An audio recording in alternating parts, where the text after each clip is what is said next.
Hello everyone, आप सबका वांगशान bubble में फिर से एक बार बहुत बहुत बहुत स्वागत है। चलिए वांगशान 2 द ग्रीन आइड मॉन्स्टर के पार्ट 6 को शुरू करते हैं। अब तक हमने देखा था लांजा और विंग ने एक दूसरे से माफ़ी मांग ली थी, लेकिन फिर भी उनके बीच की दूरियां कम नहीं हुई थी। ये बात बाइली को सता रही थी, इसलिए वो ज़ेवुजुन से सलाह लेने गई थी। तब ज़ेवुजुन ने उसे बताया कि वो वुशियान से बात करे और वो खुद लांजा से बात करने जाएंगे। शाम को विंग जब गार्डन में था, उसने बाइली को अपने पास आते हुए देखा। ये लड़की उससे काफ़ी छोटी थी, लेकिन कभी कभी उसकी माँ होने का एहसास दिलाती थी। ऐसे वैसे नहीं, मैडम यू, जो वुशियान को बिल्कुल भी पसंद नहीं था। ओह बाइली, अब इस बार मैं क्या भूल गया? वुशियान हंसकर बोल रहा था। किसी को भी ये मजाक लग सकता था, लेकिन बाइली जानती थी वो कितनी तीखी बात कर रहा है। बाइली ने बो करते हुए कहा, मास्टर, क्या हम बात कर सकते हैं अकेले में? अब क्या है, क्या तुम काम छोड़कर जा रही हो, या फिर कुक मर गया, या कहीं आग लग गई? वुशियान बात को घुमाने की कोशिश कर रहा था। उसे बाइली से इतनी बातें करना पसंद नहीं था। प्लीज सीनियर वी, ऐसे मजाक मत किया कीजिए, बाइली ने पलके झुकाकर कहा। विंग से नजरें मिलाने की हिम्मत अब भी उसमें नहीं थी। वह अभी भी इंतजार कर रही थी कि विंग उसे बात करने की आज्ञा दे। हाँ, विंग गहरी सांस छोड़ते हुए बोला। उसे पता था बाइली उसे ऐसे तो नहीं छोड़ेगी। अगर अभी उसने मना किया तो वो दोबारा आएगी, दोबारा कोशिश करेगी। इस बात का बोझ लेकर घूमने से अच्छा है कि इसे अभी निपटा दे। विंग बड़बड़ाया, पता नहीं कौन ज़्यादा परेशान करता है, मेरा हस्बैंड या फिर ये लड़की। कोई बात नहीं, थोड़ी देर में शीत कक्ष में चाय लेकर आ जाना, मैं पहुंच जाऊंगा। बाइली खुश हो गई। आज उसके मास्टर ने उसे डांटा नहीं था। शायद वो आज इतने गुस्से में नहीं थे, इसलिए वो प्रणाम करके बस वहां से चली गई। कुछ देर बाद विंग शीत कक्ष में बैठा था, अपनी चाय पी रहा था और बाइली को सर से लेकर पांव तक घूर रहा था। उसे पता था ये लड़की उसकी आज्ञा के बिना कुछ भी नहीं बोलेगी। अब और बात बढ़ाने का फायदा नहीं था। विंग ने कहा, तो क्या बात है? जल्दी कहो जो कहना है, वरना हम रात के खाने के लिए देर कर देंगे। फिर ज़ेवुजुन से हम दोनों को डांट खानी पड़ेगी। विंग मुस्कुराते हुए बोला। हाँ, वो मुस्कुराहट असली नहीं थी, जैसे वो बाइली को चिढ़ा रहा था। बाइली ने फिर से एक बार प्रणाम करते हुए कहा, मास्टर, आप जानते हैं आपकी खुशी और हांगवनजोन की खुशी मेरे लिए सबसे ज़्यादा मायने रखती है। मेरा मतलब है, कोई भी घर हंसता खिलखिलाता हो तो सभी को काम करने में आनंद आता है। सीधी सी बात है। कहते हुए उसने अपनी पलकें उठाकर देखा। विंग उसकी तरफ देखकर अभी भी मुस्कुरा रहा था। अभी भी वही स्माइल थी, चिढ़ाने वाली। बाइली चुप हो गई। विंग ने कहा, अच्छा, बताने के लिए बहुत बहुत शुक्रिया। वैसे इस बात का मुझसे क्या लेना देना? विंग जल्द से जल्द बाइली को निपटा देना चाहता था, पर बाइली ने अभी भी हार नहीं मानी थी। उसने कहा, मास्टर, सच कहो तो मुझे आप खुश नहीं दिखाई देते, ना ही हांगवनजोन। विंग चौंक गया, क्योंकि जैसा कि तय हुआ था, वो और हांगवनजोन काफ़ी अच्छी तरह से एक हैप्पी कपल का रोल प्ले कर रहे थे, पर शायद वो इस लड़की को बेवकूफ़ नहीं बना सके। विंग ने जवाब दिया। बाइली इस हाँ का मतलब बहुत अच्छी तरह से जानती थी। वो अपने मास्टर को कभी कम नहीं आंकती थी। माना कि विंग सबके साथ हंसी मजाक करता था, लेकिन उसने विंग का गुस्सा देखा था। उसके दोनों मास्टर से उलझना अपनी मौत को बुलावा देना था। मुझे लगता है तुम्हारे पास जिंदगी के हर दुख दर्द परेशानी का कोई ना कोई तोड़ है बाइली, विंग ने बाइली को चिढ़ाते हुए कहा। तो इस बारे में तुम्हारा क्या ख्याल है? मुझे क्या करना चाहिए? अगर तुम्हारी नज़र में कोई उपाय है तो बता दो। ऐसा लगता है सारे नौकरों को बस एक ही काम है, मेरी ज़ाती ज़िंदगी में दखल देना। विंग बस वार पे वार करता जा रहा था और बाइली का सर नीचे झुकता जा रहा था। उसने कहा, मुझे माफ़ कर दीजिए मास्टर वी, मैं कुछ ज़रूरत से ज़्यादा ही बोलती हूँ। उसने नज़रें उठाकर विंग की तरफ देखा और तुरंत नज़रें झुका ली। मैं जानती हूँ मेरी जगह क्या है, और मैं इस गुस्ताखी के लिए सज़ा भुगतने को भी तैयार हूँ। आप चाहे जो कहे, लेकिन मैं फिर भी आपसे विनती करना चाहूँगी। बाइली घुटनों पर आ गई और सर झुकाकर बोली, मैं विनती करती हूँ, मास्टर लान को आप माफ़ कर दीजिए, वो आपसे बहुत प्यार करते हैं। विभूषण का मुंह खुला का खुला रह गया। उसने नहीं सोचा था कि ये लड़की ऐसी बात भी कहेगी, पर इस लड़की की बातों ने उसे सोचने पर मजबूर कर दिया। क्या उसने लांजा को माफ़ नहीं किया था? अभी तो उसके जख्म ठीक हो रहे थे और वो दोनों भी अपने काम में बहुत व्यस्त थे। फिर इस लड़के को ऐसा क्यों लगा? विंग अपने ही ख्यालों में खोया था। उसने बाइली से कहा, जाओ। बाइली डर गई और वहाँ से चली गई। वो अपने मास्टर के गुस्से का शिकार नहीं होना चाहती थी। इधर विंग ये सोचकर परेशान था कि कहीं वो एक साधारण सी नौकरानी के सामने फूट फूट कर रोने ना लगे। इधर लांझा ने जब लान सिचन को अपने कमरे में देखा तो वो भी चौंक गया। वो भी रात के खाने से पहले। क्या इतनी ज़रूरी बात आन पड़ी थी कि लान सिचन रात के खाने का भी इंतज़ार नहीं कर सकते थे? भाई, कहते हुए लांझा अपना काम छोड़कर लान सिचन के सामने आकर खड़ा हुआ। लान सिचन ने कहा, मुझे माफ़ कर दो वांग जी, मैंने तुम्हारे काम में दखल दी, लेकिन मेरी बात भी ज़रूरी थी, इसलिए मुझे इस वक्त आना पड़ा। वांगवनचन ने बस हाँ में सिर हिलाया। वो सोच रहा था, क्या बात है, क्या बात करना चाहते हैं भाई? क्या उन्होंने विंग से बात कर ली है? लान सिचन ने हल्की सी मुस्कुराहट के साथ कहा, वांग जी, क्या तुम्हें पता है, तुम्हारे नौकर भी तुम्हारे अच्छे होने की कामना करते हैं। वांग जी ने हल्के से अपनी भौहें उठाई। क्या मतलब है इस बात का? लान सिचन ने कहा, मैं तुम्हें ये नहीं कह रहा कि तुम्हें अपने नौकरों को सजा देनी चाहिए कि वो आकर मुझसे बात करते हैं। क्या मेरी खुद की आंखें नहीं है? अचानक से लान सिचन की आवाज़ में बदलाव आया। वैसे भी ये बात को सही करने का कोई तरीका नहीं है, लान सिचन ने कहा। लांझा अभी भी वहाँ पर चुपचाप खड़ा था। लान सिचन ने आगे बढ़कर खिड़की खोली। जहाँ तक जाती है वहाँ तक अपनी नज़र घुमाते हुए वो कुछ सोच रहे थे, या फिर यूँ कहूँ तो अच्छा रहेगा कि उनकी बात पर वांग जी को सोचने का वक्त दे रहे थे। लांझा परेशान हो चुका था, फिर भी अपने आप को शांत रखते हुए वो बोला, बड़े भाई, मेरे नौकर मेरे अच्छे की कामना करते हैं, मुझे पहले जैसा चाहते हैं, इसका क्या मतलब है?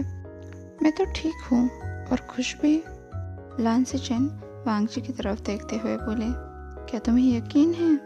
तुम्हें क्या लगता है मैं यहाँ पर सिर्फ मजाक करने के लिए आया हूँ, या फिर मुझे तुम्हारी कल्टीवेशन पावर्स पर यकीन नहीं है और तुम्हारी खराब तबीयत का बहाना देकर मैं अपने सारे काम छोड़कर यहीं पर बैठा हूँ? लांझा ने सर झुका लिया। उसे पता था उसके भाई सच कह रहे हैं, वैसे भी वो लान सिचन से कुछ भी नहीं छुपा सकता। लान सिचन ने कहा, वांग जी, तुम्हें अपने दिल की पीड़ा को समझना पड़ेगा। अब तुम कोई बच्चे नहीं रहे। तुम्हारे और मास्टर वी के बीच में जो कोई मसला है, तुम्हें उसे समझदारी से सुलझाना पड़ेगा।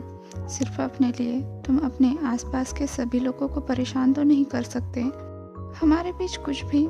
लांझा बोलने की कोशिश करने से पहले लान सिचन ने कहा, क्या तुम परेशान नहीं हो? क्या तुम दोनों के बीच में सब कुछ ठीक है? लांझा ने फिर से एक बार पलकें झुका ली। वो सच में बच्चा नहीं रहा था। अब उसे सच में समझदारी से काम लेना चाहिए।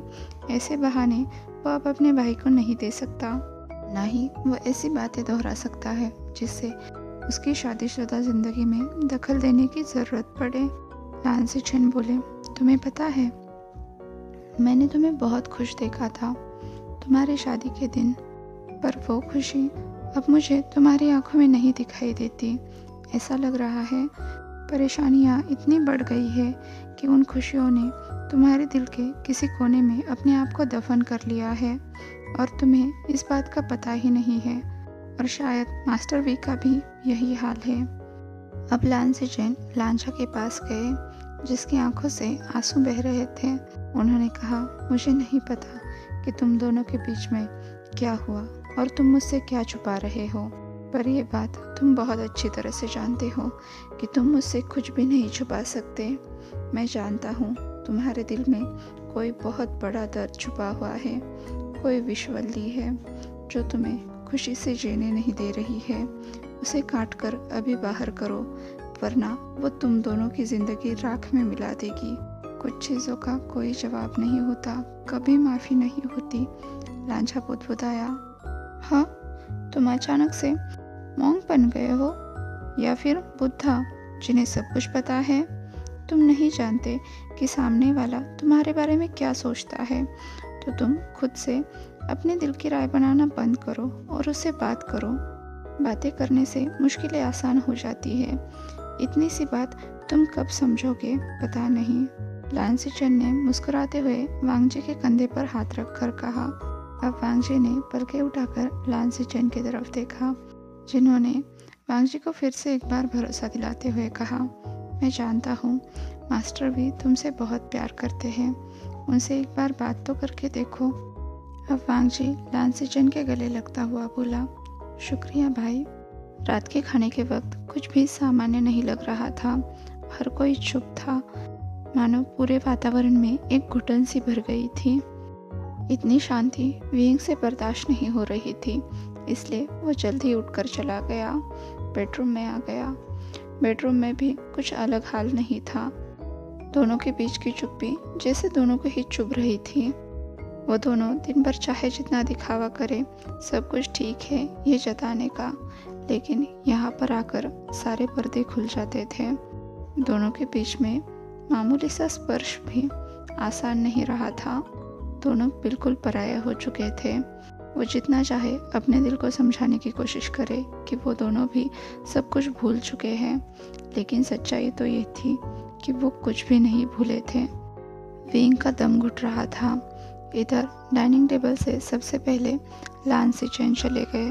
वो कल सुबह जल्दी जाने वाले थे, इसलिए अभी उनका आराम करना ज़रूरी था।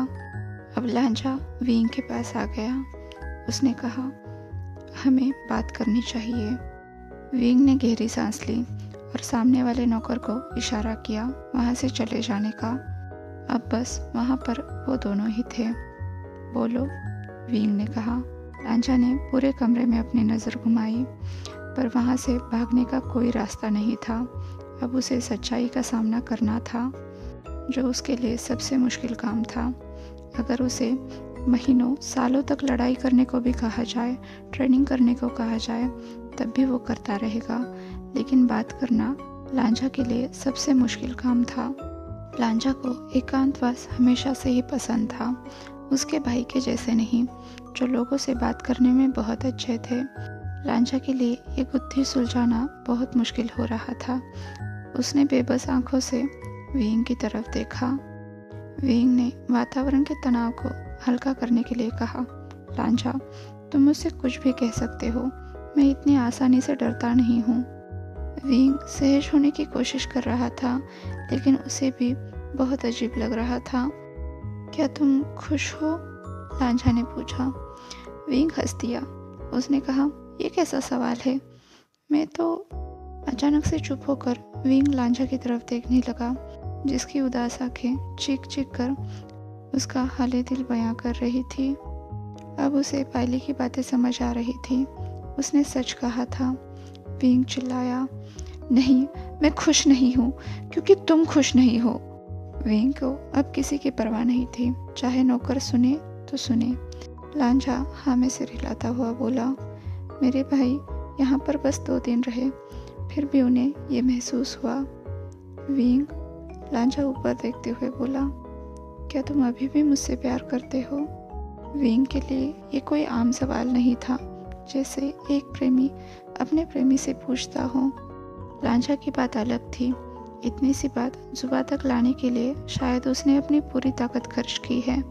हाँ लांझा, मैं तुमसे बहुत प्यार करता हूँ, विंग ने कहा। वो लांझा के पास आकर बैठ गया। उसके हाथ अपने हाथ में लेता हुआ बोला, यही बात बायली ने भी मुझसे कही कि मुझे तुम्हें माफ़ कर देना चाहिए। लांझा पूरी तरह से टूट चुका था, लेकिन पता नहीं कौन सी ऐसी शक्ति थी जो अभी भी उसे विंग के सामने सीधे बैठने पर मजबूर कर रही थी। उसने कहा, मेरे भाई ने भी मुझे ऐसा ही कहा। बस इतना ही नहीं, उन्होंने कहा कि मुझे खुद को भी माफ़ कर देना चाहिए। मुझे नहीं पता मैं कैसे कर पाऊँगा माय लव। लांझा विंग की आंखों में इस बात का जवाब ढूंढने की कोशिश कर रहा था, वीइंग ने लांझा के हाथों को चूम लिया। उसने कहा, मुझे लगा सारा दोष इनका है, पर ऐसा नहीं है। इसके पीछे क्या था मुझे नहीं पता। लांझा बुदबुदाया, मुझे भी नहीं पता, पर हम ऐसे तो आगे नहीं बढ़ सकते। वीइंग लांझा की आंखों में देखते हुए बोला, मैं तुम्हें बहुत याद करता हूँ लांझा। लांझा ने भी यही बात कही, मैं भी। आज के लिए बस इतना ही। आपसे कल मिलती हूँ, तब तक के लिए अपना ख्याल रखिए। वीडियो पसंद आया हो तो लाइक, शेयर और कमेंट कर दीजिए। और हाँ, अभी तक चैनल को सब्सक्राइब नहीं किया है तो सब्सक्राइब भी कर दीजिए। साथ ही पास वाले बेल आइकन को भी दबा दीजिए। और हाँ, एक ज़रूरी बात, मैं अभी मैरिड स्ट्रेंजर्स को कंटिन्यू नहीं कर रही हूँ, जिसे मैं जनवरी में कंटिन्यू करूँगी। जैसा कि आपको पता है, मेरे उस यूट्यूब चैनल को लेकर कुछ परेशानियाँ हैं। पहले मैं उसे सॉल्व करना चाहती हूँ, उसके बाद ही कंटिन्यू करूँगी।